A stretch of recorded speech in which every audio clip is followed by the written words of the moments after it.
বিপদ যদি কখনো এমন পর্যন্ত পৌঁছায় যায় আপনি আপনার চতুর্দিকে অন্ধকার আর অন্ধকার, আপনি তখনও অন্তরে বিশ্বাস রাখবেন আমার আল্লাহ একজন আছে যিনি চাইলে অন্ধকারকে আলো দিতে পারে, অন্ধকারকে আলো দিতে পারে, অন্ধকারকে আলো দিতে পারে।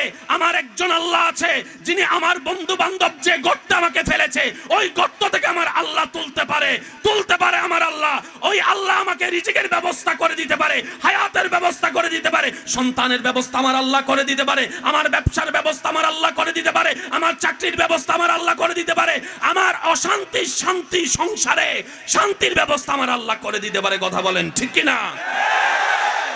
আল্লাহ চাইলে, বলেন আল্লাহ চাইলে।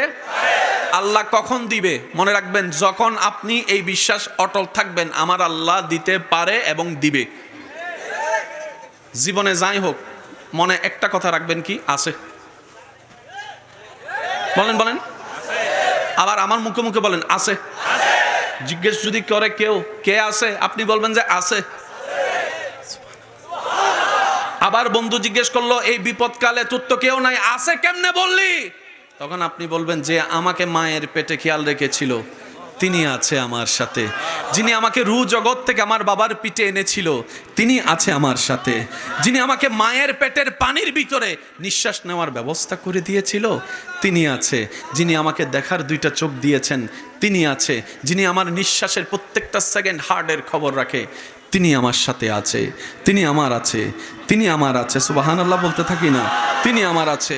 এবার আপনি যখন আপনার বিপদকালে সর্বদাই নবীর প্রেম নিয়ে এই কথাটা বলতে পারবেন একজন আছে, আপনার দায়িত্ব শেষ। ভাই একটু বুঝে বুঝে বলেন না সুবহানাল্লাহ। আপনার আমার দায়িত্ব। এবার দায়িত্ব হচ্ছে যার নাম আপনি বলেছেন ওনার দায়িত্ব। আপনার আমার দায়িত্ব কি? বিপদে আপদে কষ্ট মুসিবতে শুধু এতটুকু বলা আছে, দিবে, দেখে শুনে দিবে, আছে আছে আছে। আমি বেওয়ারিশ নই, আমার একজন মালিক আছে। এবার আপনি এক সপ্তাহ, এক মাস, এক বছর, 2 বছর এটার উপর ছিলেন আছে আছে আছে। যেদিন আপনার আছে বলাটা ওনার পছন্দ হয়ে যাবে,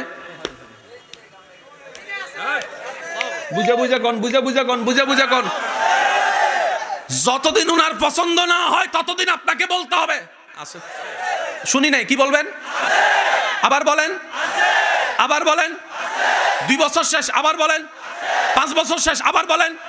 15 বছর শেষ, আবার বলেন। এবার আল্লাহ তাআলা বলবে ফেরেশতা এই 15 বছর ধরে আমার বান্দা আছে আছে বলতেছে, কি বলে রে?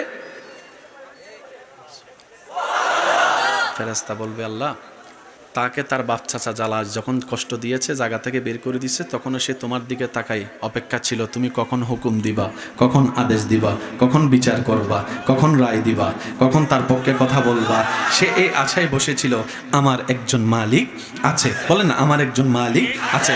তার বন্ধুরা যখন তাকে ব্যবসার ফাঁদে ফেলে তার টাকাটা মেরে খেয়েছে, তাকে লসের মধ্যে ফেলে দিয়েছে, সে নিরাশ না হয়ে সুইসাইড না করে তোমার অপেক্ষায় বসেছিল। যখন ভিসা দিবে বলে 1 নাম্বার ভিসা বলে বিদেশের 2 নাম্বার ভিসা দিয়ে তার সাথে প্রতারণা করেছে, সে সব কিছু জায়গা বিক্রি করে ওই ভিসার টাকাটা দিয়েছিল আল্লাহ, তখনও সে নিরাশ হয় নাই। সে বলে যে আমার একজন আছে, আমার একজন আছে, আমার একজন আছে, আমি বেওয়ারিশ নই, আমার একজন মালিক আছে, আমার একজন সৃষ্টিকর্তা আছে, আমার একজন রিজিক দাতা আছে, আমার একজন খালিক আছে। রব্বুল আলামিন বলবে আমার বান্দা এত বছর আমার অপেক্ষায় বসেছিল, এত বছর আমার অপেক্ষায় বসেছিল, এত বছর আমার হুকুমের অপেক্ষায় বসেছিল। এবার সূরা তালাকের 2 নম্বর আয়াতের শেষের অংশ আপনার জন্য চলে আসবে। রব্বুল আলামিনের ফরমান ওয়ামান ইয়াত্তাকিল্লাহ ইয়াজআল লাহু মাখরাজান, ওয়ামান ইয়াত্তাকিল্লাহ ইয়াজআল লাহু মাখরাজান। সুবহানাল্লাহ বলতে থাকি, সুবহানাল্লাহ সুবহানাল্লাহ সুবহানাল্লাহ। সূরা তালাকের শেষের অংশ আপনার জন্য চলে আসবে ওয়ামান ইয়াত্তাকিল্লাহ ইয়াজআল লাহু মাখরাজান। রব্বুল আলামিন বলে যে কোনো বিপদ আপদ মুসিবতে কষ্টের মধ্যে আমার বান্দা যদি নবীর প্রেমটার সাথে নিয়ে আমি রবের উপর তাওয়াক্কুল করে আমার হুকুমের অপেক্ষা করে আমার উপর ভরসা করে, হে দুনিয়াবাসী জেনে রাখো আমি আল্লাহ ইয়াজআল লাহু মাখরাজান, তার বন্ধু বান্ধব তাকে যে গর্তে ফেলেছে, তার আত্মীয় স্বজন তাকে যে বিপদে ফেলেছে, তার বাবা যারা চাচা মামারা যে সম্পত্তি খেয়ে ফেলেছে, আমি আল্লাহ কথা দিলাম ইয়াজআল লাহু মাখরাজান, ওই বিপদ থেকে বের হওয়ার চোখ দেখবে কোনো রাস্তা নাই, বিবেক বলবে কোনো উপায় নাই, সেই জায়গা থেকে আমি আল্লাহ তাকে বের করার ব্যবস্থা করে দিব, বের করার ব্যবস্থা করে দিব, বের করার ব্যবস্থা করে দিব। শুধু তাই নয়, ওয়ায়ারযুকুহু মিন হাইসু লা ইয়াহতাসিব, এমন এমন জায়গা থেকে আমি রাজ্জাক আমার বান্দাকে রিজিকের ব্যবস্থা করে দিব, সে শুধু পাইতে থাকবে আর অবাক হতেই থাকবে, অবাক হতেই থাকবে, অবাক হতেই থাকবে। আমি আল্লাহ দিতে থাকবো, আমার বান্দা নিতে থাকবে। বলেন সুবহানাল্লাহ।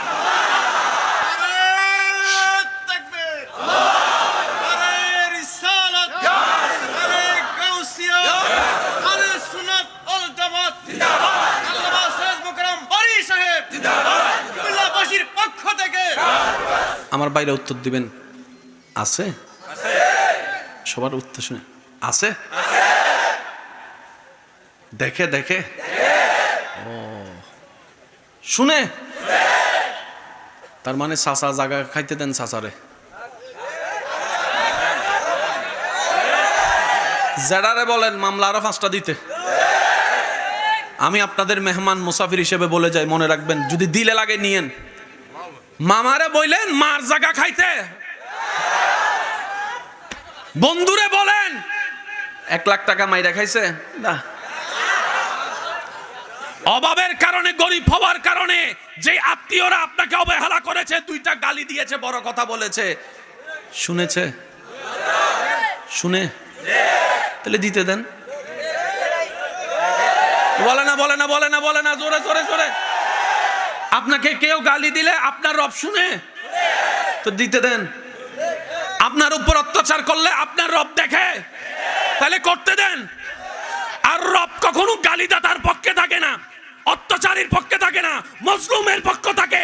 আপনার যেটাকে বলেন আপনাকে আরো অত্যাচার করতে, দেখবেন সে জালিম হবে, আপনি মজলুম হবেন, আপনার রব আপনার পক্ষে দাঁড়িয়ে যাবে। যেই দিনেই আপনার রব আপনার পক্ষে দাঁড়িয়ে যাবে, ইজ্জত আপনার জন্য, সম্মান আপনার জন্য, টাকা আপনার জন্য, শান্তি আপনার জন্য, জান্নাত আপনার জন্য হয়ে যাবে। 2 হাত তুলে দেখায় বলো ঠিক কিনা? ধাক্কা খাইলে বলেন, ধাক্কা খাইলে পাক্কা হয়, ধাক্কা খাইলে পাক্কা হওয়ার প্রথম শর্ত হচ্ছে ধাক্কা খাওয়া। তো ধাক্কা খাওয়ার জন্য ধাক্কা দেনেওয়ালাও তো লাগবে। এই ধাক্কা দেনেওয়ালা চাচা, জেডা, মামা, নেতা, কেতা, বড় ভাই, কাকা, আওয়াজ দেন আওয়াজ দেন আওয়াজ দেন আওয়াজ দেন না, 2 নম্বরই বন্ধু, 20-এর মধ্যে জালিয়াতি, ওদেরকে ধাক্কা দিতে দেন। এবার আপনি বলবেন ভাই আমার কাজ কি? আপনার কাছে একটা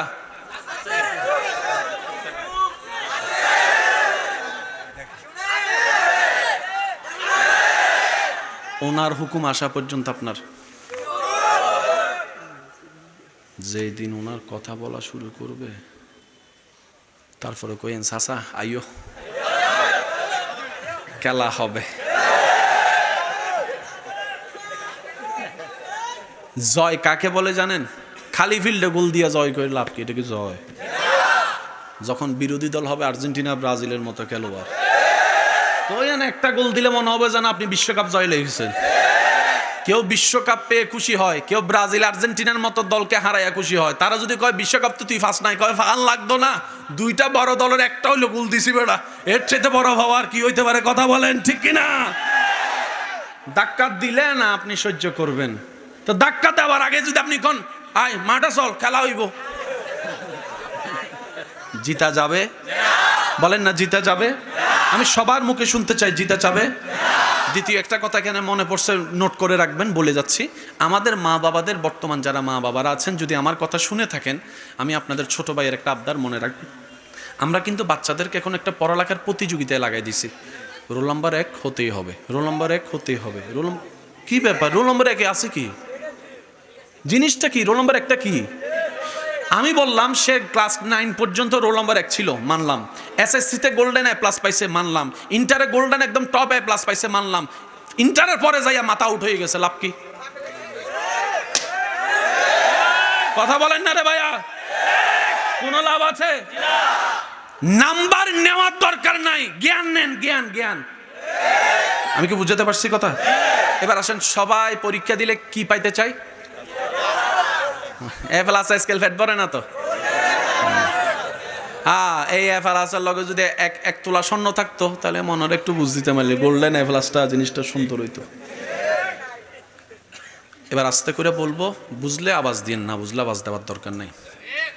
বর্তমানে অনেক বড় বড় গোল্ডেন এ প্লাস পাওয়ালা ব্যক্তি এমন কোম্পানির বসের আন্ডারে চাকরি করে যে বসগুলা জীবনে 9 ক্লাসও পাশ করে নাই, 10 ক্লাসও পাশ করে নাই, এ প্লাসও পাই নাই।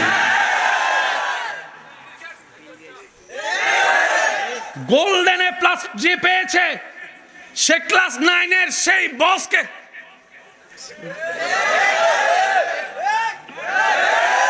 জোরে জোরে জোরে এবার আমার বুঝান গোল্ডেন এ প্লাসের দাম কত? এই চিন্তা থেকে আমাদেরকে সবাইকে বের হতে হবে। কথা বলেন ঠিক কিনা? ছোট ছোট বাচ্চারা নার্সারিতে যখন যায়, আপনাদের এখানে দেখলে যদি দেখবেন ছোট ছোট বাচ্চারা সকালে যখন নার্সারিতে যায় ব্যাগের বারে যে সাবজেক্ট আপনি আমি ক্লাস 6-7ও পড়ি নাই, ক্লাস 1-2 বাচ্চাকে সেই সাবজেক্টগুলো দেওয়া হচ্ছে। বাচ্চাদের পড়ারও দরকার, খেলারও দরকার, আছে না নাই? এখন দেখা যায় স্কুলের টাইম শেষ হওয়ার পরে ঘরে আসার পরে খাওয়া দাওয়া করে 10টা মিনিট ঘুমাইতে দেয় না, আরেকজন টিচার চলে আসে। আসরের পরে খেলার টাইমে আরেকজন টিচার লাগাই দেয়, মাগরিবের পরে টিচার আরেকজন লাগাই দেয়। সারাটা দিন পড়তে পড়তে ছেলে চলে যায়, বাচ্চাটা খেলা করার সময় পেবে তো পাবে কোথায়? তো সে ছেলে, সে বাচ্চা মোবাইল না টিপে আর কে জিতবে? কিছু কথা বলে না, কষ্ট নিয়েন না আমার কথায়। শহরের বাচ্চাদের চাইতে গ্রামের বাচ্চারা বেশি, কেন জানেন? তারা ছোটবেলার থেকে মাটিতে পড়ে, গাছ থেকে পড়ে, এমনি থেকে পড়ে। আর শহরের গুলা যারা আছে দেখবেন কোথাও বাইরে হইতে পারে না। আমার ভাইয়া কয় ফার্মের, ফার্মের আওয়াজ দিয়ে বলেন ঠিক কিনা? এবার ফার্মের মুরগির রান্নার ঝোল কি রকম, দেশি মুরগির ঝোল কি রকম, এটা আপনি নিজে বুঝেন। ফার্মের মুরগি ধরার আগে আর দেশি মুরগিটা। অনেকে গ্রামের মানুষকে হেয় করে, শহরের মানুষ নিজেকে দাবি করে। আমি বলি ভাই শ্রদ্ধার সাথে, আপনার পূর্বপুরুষকে দেখেন, হয়তো বাবা না হয় দাদা কোনো না কোনো গ্রাম থেকে শহরে গিয়েছিল, কোনো না কোনো গ্রাম থেকে শহর থেকে গ্রাম হয় নাই, গ্রাম থেকেই শহর হয়েছে। এবার বলেন শহর সিনিয়র না গ্রাম সিনিয়র? যারা শহরে থাকে 20-30 বছর, শেষ পর্যন্ত একটু প্রাণ ভরে নিঃশ্বাস নেওয়ার জন্য বছরে 1-2 বার হলো গ্রামে আসে। সেজন্য গ্রামকে কখনো আন্ডার এস্টিমেট করা যাবে না। আমার মা বাবা যারা আছেন, ভাই বোনেরা আছেন, একটু মনোযোগ দিয়ে শুনবেন। আপনার বাচ্চাদেরকে রবট বানায়েন না, মানুষ বানান, মানুষ বানান। তাদেরকে একটু ধাক্কা খাইতে দেন, একটু মাটিতে পড়তে দেন, একটু তাদেরকে খেলা করার সুযোগ দেন, একটু কথা বলতে হবে ভাইয়া, ঠিক কিনা? একটু মিশতে দেন। হ্যাঁ, সৎসঙ্গটাও আপনি বাছাই করে দিবেন, অসৎসঙ্গ কিনা সেটাও আপনাকে একটু নজরদারি রাখতে হবে, কারণ আপনি মা, আপনি বাবা, আপনি অভিভাবক। কথা বলেন ঠিক কিনা? আল্লাহ আমাদের সবাইকে একটু বুঝার তৌফিক দান করুন। এবার বলেন, আমার একজন, এই যে ছুটলে হবে না তো, আমার একজন, আমাদের একজন, সেই তিনি, বলেন সেই তিনি অন্য নবীর উম্মত, ওনার বান্দা ছিল, কিন্তু উনি ওদের জন্য যতটুক দয়াবান ছিলেন না, আমাদের জন্য।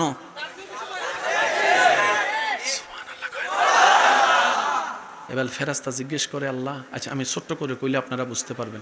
ভাইয়া মনোযোগ আছে সবার ইনশাআল্লাহ? সাজা হয় অপরাধের কারণে, অপরাধ মানি গুনাহ, অপরাধ মানি। আচ্ছা, আপনারা জানেন সমস্ত নবীর উম্মত কার বান্দা? ভাই একটু জোরে বলেন, কার বান্দা? আচ্ছা, ওনাদের বেলায় আল্লাহর সিস্টেমটা কি ছিলেন জানেন? আল্লাহ তাআলা যে কোনো কাজে 3বার নিষেধ করতেন। কয়বার? 3বার। প্রথমবার, দ্বিতীয়বার, তৃতীয়বার। যদি তারা না শুনতো, বলে না গজব দিয়ে। যেমন আপনারা জানেন নূহ আলাইহিস সালামের প্লাবনের কথা জানেন, আসমান থেকে অগ্নিবর্ষণের কথা জানেন, বানর বানাই দেওয়ার ঘটনা জানেন। একটু জোরে বলেন না। মুসা নবীর আমলে ফেরাউনের বংশধর সহ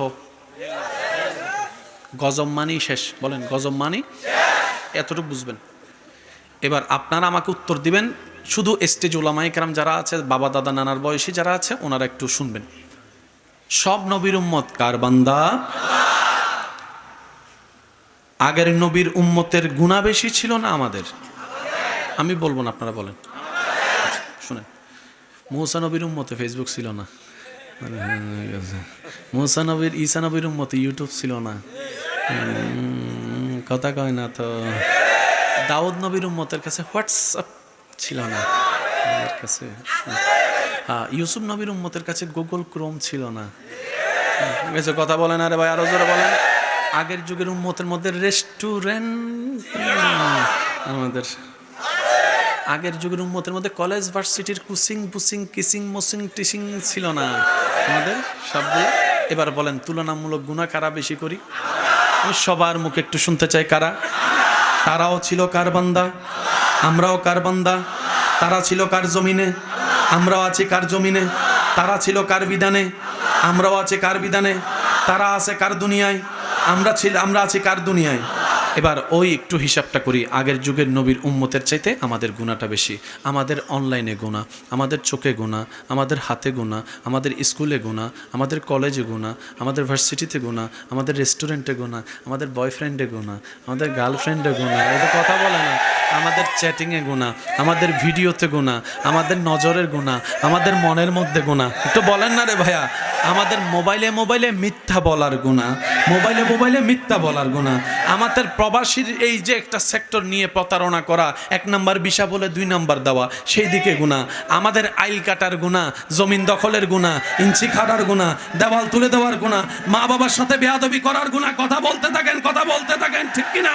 আমাদের ইফটিজিং করার গুনাহ, আমাদের পরকিয়া করার গুনাহ, আমাদের বড়র সাথে বেয়াদবি করার গুনাহ, আমাদের ছোটদের জায়গা জমিন দখল করার গুনাহ। আমাদের গুনাহ তাদের চাইতে 1000 গুণ বেশি। তারা 1 সপ্তাহ মিলে যেই গুনাহ করত, আপনি আমি 1 মিনিটে তার চাইতে বেশি গুনাহ করি, তার চাইতে বেশি গুনাহ করি। কথা বলেন ঠিক কিনা? তখনও এই জমিন ছিল, এখনো যে জমিনটা আছে, তখনও সেই সূর্য ছিল, এখনো যে সূর্যটা আছে, তখনও সেই চন্দ্র দেখেছে, এখনো যে চন্দ্র আলোকিত করছে, তখনও জিব্রাইল ছিল, এখনো জিব্রাইল আছে। আমি সবার মনোযোগ চাচ্ছি, আমার নবীর উম্মত যারা আছেন, নবী রাহমাতুল লিল আলামিনের উম্মত, সবার একটু মনোযোগ চাচ্ছি।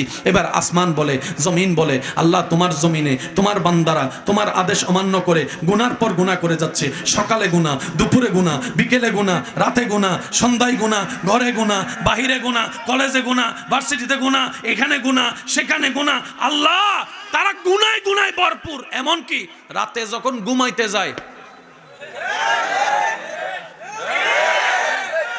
শুনি না, আরো জোরে বলেন।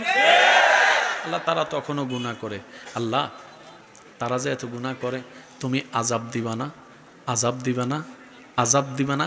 মাটি বলে আল্লাহ আযাব দিয়ে ধ্বংস করে দাও, জমিন বলে আযাব দিয়ে ধ্বংস করে দাও, সূর্য বলে আযাব দিয়ে ধ্বংস করে দাও।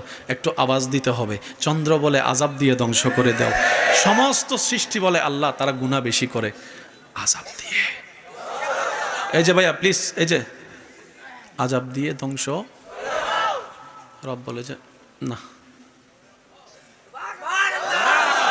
আমি আপনাদের জ্ঞানের কাছে বিচার রাখলাম। মুসা নবীর উম্মত আল্লাহর বান্দা, আমরাও তো আল্লাহর বান্দা। তারাও গুনাহগার, আমরাও গুনাহগার। তারা একটা গুনাহ 3 বার করলে মায়ের, আমরা একটা গুনাহ 10 বার করার পরও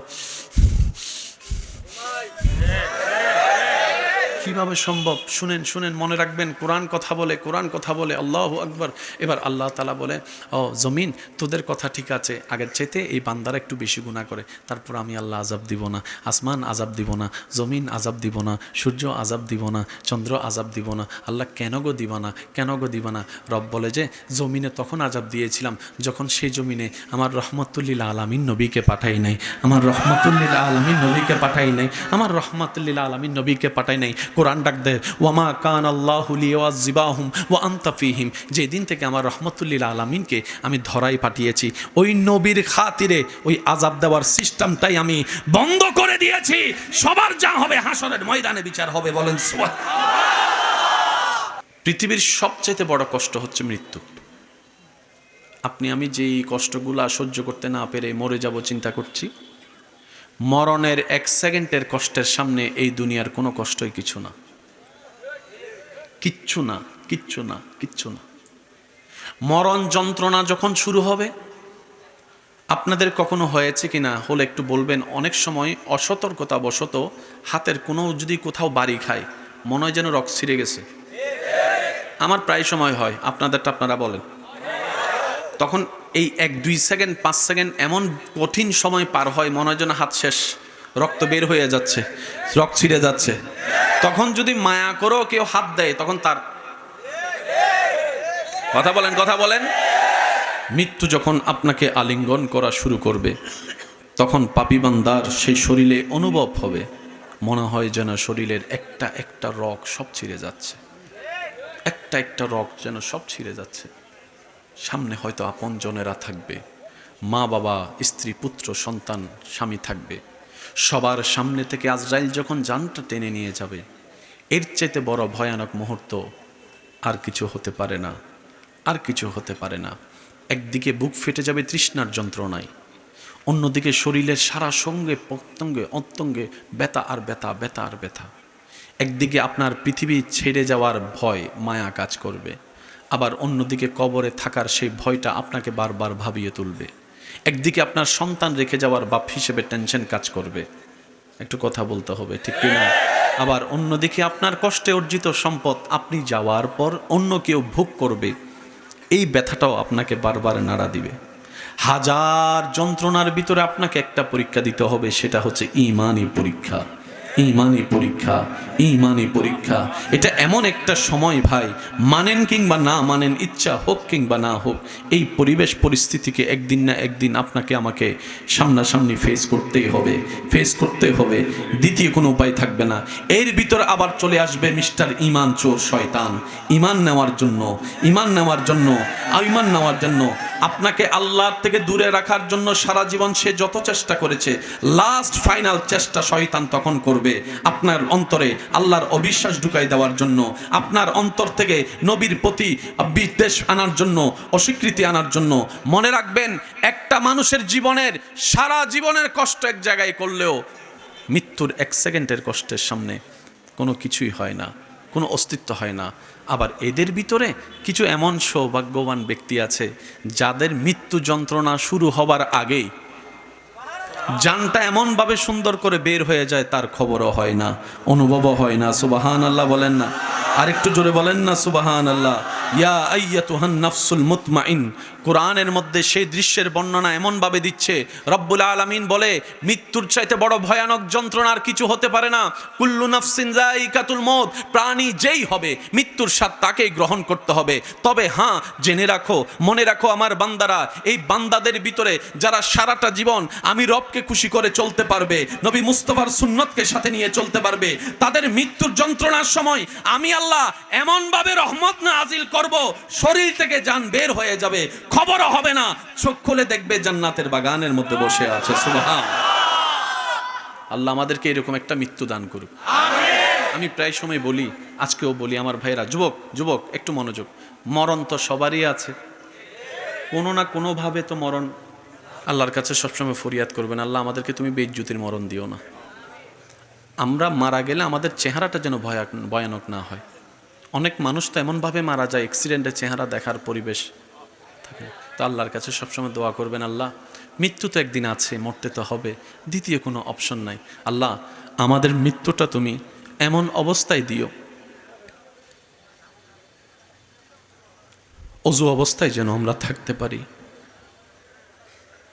তোমার দরবারে নামাজে দাঁড়িয়ে যখন রুকু শেষ করে সিজদায় চলে যাব, আল্লাহ আমার কপালটা তোমার শাহী দরবারে থাকবে, আল্লাহ আমার হাত দুইটা তোমার দরবারে সিলিন্ডার অবস্থায় থাকবে, আল্লাহ আমার নাকটা তোমার রহমতের দরবারে ঝুঁকানো অবস্থায় থাকবে, আমার হাঁটু দুইটা ভাঙ্গা অবস্থায় থাকবে, কোমরটা ভেঙে যাওয়া অবস্থায় থাকবে, আল্লাহ আমার পুরা শরীরটা তোমার দরবারে সিজদা অবস্থায় থাকবে, আর জবানে তোমার প্রশংসা থাকবে, সুবহান রাব্বিয়াল আলা, সুবহান রাব্বিয়াল আলা, সুবহান রাব্বিয়াল আলা। আল্লাহ আমাদের মৃত্যুটা এমন ভাবে দিও যেন কপালটা সিজদায় থাকে, জবানে তোমার প্রশংসা থাকে, জানটা যদি বের হয়ে যায় ওই মুহূর্তে, এর চাইতে বড় সৌভাগ্য আমাদের জন্য আর কিছু হতে পারে? সত্যি করে বলেন, আপনার মৃত্যুটা যদি সিজদা অবস্থায় হয়, এর চাইতে বড় দামি? এবার রসুলের হাদিস বলে, শেষ ভালো যার, শেষ ভালো যার, পিছনের ভাইরা বলেন শেষ ভালো যার। এমনও হতে পারে আপনার সেই সিজদার মৃত্যু হওয়ার কারণে ফেরেশতা যখন আপনার গুনার খাতা টান দিবে, রব্বুল আলামিন বলবে আমার বান্দার গুনার খাতাটা অন্যদিকে নিয়ে যাও, অন্যদিকে নিয়ে যাও, অন্যদিকে নিয়ে যাও। তার শেষটা আমার পছন্দ হয়েছে, তার সিজদা করা আমার পছন্দ হয়েছে, তার রুকু করা আমার পছন্দ হয়েছে, তার তসবিহ পড়া আমার পছন্দ হয়েছে। আমি আল্লাহ আমার বান্দার জীবনের শেষ সিজদাটা কবুল করে তার সারা জীবনের গুনাহকে মাফ করে দিলাম নবী মুস্তাফার উম্মত হওয়ার খাতিরে। চিৎকার দিয়ে বলেন সুবহানাল্লাহ। এবার আওয়াজ দিয়ে বলেন আল্লাহ চাইলে পারে কি পারে না? জাহান্নামীকে জান্নাতি সেকেন্ডের আগে আল্লাহ চাইলে দিতে পারে কি পারে না? আমরা সেই রব্বুল আলামিনের বান্দা। মনটা সবসময় বড় রাখবেন আল্লাহর ব্যাপারে, কিপটামি করেন না। একজন আল্লাহ ওয়ালাকে জিজ্ঞেস করা হয়েছিল, ভাই আল্লাহ কেমন, আপনার আল্লাহ কেমন? উনি উত্তর দিয়েছে, তুমি আল্লাহকে যেমন মনে করবে আল্লাহ তেমন। আচ্ছা না বুঝে একবার কোন সুবহানাল্লাহ, এবার বুঝাই দিতেছি। নবী বলে তুমি আল্লাহকে যদি দয়াবান মনে করো আল্লাহ তোমার জন্য দয়াবান। সুবহানাল্লাহ বলেন না? আল্লাহর প্রতি যার বিশ্বাস যেমন আল্লাহ তাকে দয়া করো তেমন।